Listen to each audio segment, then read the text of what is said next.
8 ऐसी financial terms जिसके बारे में आपको 21st सेंचुरी में पता होना चाहिए, बिकॉज ये काफ़ी काम की चीज़ें हैं।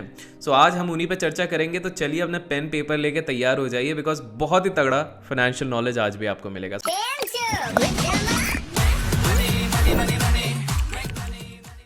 तो जो पहला टर्म आपको पता होना चाहिए वो होता है REIT, जिसको हम अगर आप फुल फॉर्म के बारे में बोले तो real estate investment trust. Simple शब्दों से इसको समझते हैं। सो बेसिकली अगर आपके पास करोर्स ऑफ रुपीज़ नहीं है तो एक ट्रस्ट होता है जिसके माध्यम से आप लोग म्यूचुअल फंड में जैसे निवेश करते हो उसी प्रकार से आप रियल एस्टेट्स में इन्वेस्ट कर सकते हो। स्पेसिफिकली जो फाइनेंस प्रोड्यूसिंग होती है, जिसको ट्रस्ट मैनेज करता है, ऑपरेट करता है, और ये सब इनकम प्रोड्यूसिंग रियल एस्टेट है। भारत में 2007 से ये आ चुका है, रेगुलेटर सेबी ने लेके आया था, और इसमें काफी लिक्विडिटी होती है। So do check out. नेक्स्ट जो कंसेप्ट है जो आपको 21st सेंचुरी में पता होना चाहिए, बेहद जरूरी है, वो होता है CIBIL, CIBIL। इसका फुल फॉर्म होता है credit information bureau limited, bureau of India limited, जो आपकी क्रेडिट लाइन की क्षमता को परखती है। जैसे कि आपको समझना पड़ेगा कि आपकी क्रेडिट रेटिंग एजेंसी जिस प्रकार कंपनीज जो स्टॉक मार्केट में लिस्टेड है उनको रेट करती है, वैसे ये आपको करती है।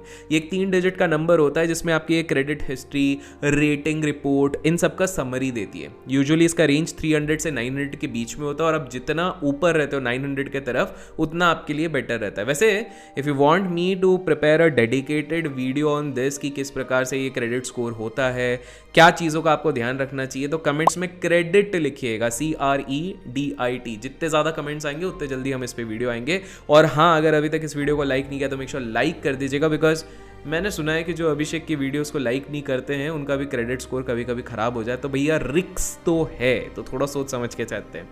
नेक्स्ट चलते हैं अपने अगले कंसेप्ट पे जो आपको 21st सेंचुरी में पता होना चाहिए, और उसको हम कहते हैं पर्सनल लोन्स। जैसे कि आपने सुना होगा गोल्ड लोन होता है, हाउस लोन होता है, इसमें बहुत सारे डॉक्यूमेंट्स देने पड़ते हैं, बहुत हैसल्स रहते हैं, बट वैसे ये कंसेप्ट होता है पर्सनल लोन।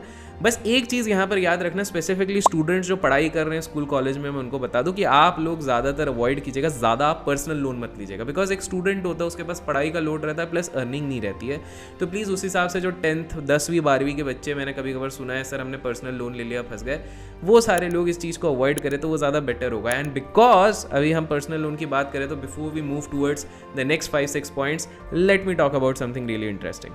और अब जब हम पर्सनल लोन्स की बात कर ही रहे हैं तो let me suggest you the best way to avail it, and वो है विद नावी लोन्स। 8 लाख से भी ज्यादा हैप्पी कस्टमर्स के साथ नावी पर्सनल लोन्स ने 1800 करोड़ से भी ज्यादा के लोन्स डिसबर्स किए हैं, और इन्हें है 10 साल से भी ज्यादा का NBFC का अनुभव, और RBI के साथ ये रजिस्टर्ड है। आपको यहाँ पर मिलेगा instant loan up to 20 lakh rupees, 100% digital process, बिंदास हैसल फ्री लोन से, फ्री फोरक्लोजर है, नो हिडन चार्जेस है। यहाँ पर आप मिनिमम डॉक्यूमेंटेशन प्रोसेस से और 0 क्लोजर चार्जेस के साथ एंजॉय कर सकते हैं पर्सनल लोन। सो आपके जितने भी सपने हैं आप उनको साकार कर सकते हो, चाहे वो हो होम रेनोवेशन, या फिर हो स्मॉल बिजनेस पे आपको पैसे लगाना, या फिर वेकेशन, या फिर मैरिज, या फिर medical emergency. Navi group form की गई है फ्लिपकार्ट के को founder and ex chairman mister Sachin Bansal ji द्वारा, तो यहाँ पे ट्रस्ट का तो कोई इशू ही नहीं होता है। सो किस चीज का इंतजार है?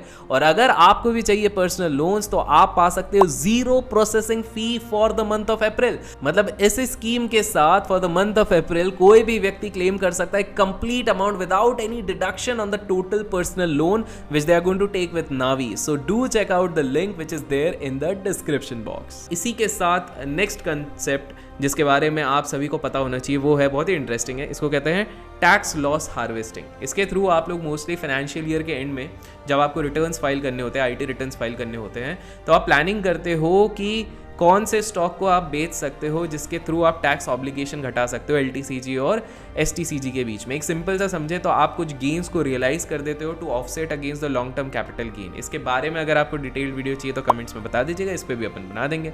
नेक्स्ट कंसेप्ट जो 21वीं सदी में आपको पता होना चाहिए वो होता है ग्रीन इन्वेस्टिंग। इसके बारे में हमने अभी कुछ हफ्ते पहले ही बात करी है, कुछ दिन पहले ही बात करी है उस इन द वीडियो जिसका टाइटल है 2022 में कौन से जगह पे निवेश करें, किस तरह से करें, उसमें आप जाके चेकआउट कर सकते हैं। बट मैं एक संक्षेप में बता दूं तो ग्रीन इन्वेस्टिंग में आप ऐसी कंपनीज में निवेश करते हो जो सोशली रिस्पॉन्सिबल होता है। तो इसमें आप ETF के थ्रू कर सकते हो, आप ग्रीन बॉन्ड्स के थ्रू कर सकते हो, और हाल फिलहाल में हमारे बजट में हमारी फाइनेंस मिनिस्टर ने भी इसके बारे में कहा था कि हम ग्रीन की तरफ ज़्यादा फोकस करेंगे, तो इस पे ध्यान दीजिएगा। तो मैंने आपको वैसे बहुत सारे कंसेप्ट्स ऑलरेडी 5 कंसेप्ट्स बता दिए हैं, और अब हम आ चुके हैं अपने लास्ट 2 कंसेप्ट में, और वीडियो अभी तक लाइक नहीं किया तो मेक श्योर आप लाइक कर दीजिएगा। सो नेक्स्ट कंसेप्ट जिसके बारे में आपको 21st सेंचुरी में पता होना चाहिए वो है HRA। HRA का फुल फॉर्म क्या होता है? House rent allowance. जी हाँ, आपको ये चीज़ समझनी है कि ये फिक्स्ड भी होती है, डिराइव्ड भी होती है, बेस्ड ऑन कौन सा एग्रीमेंट हो रहा है between the employer and the employee. मतलब आप अगर सैलरीड हो तो ये आपको एग्जेम्पशन लेना चाहिए।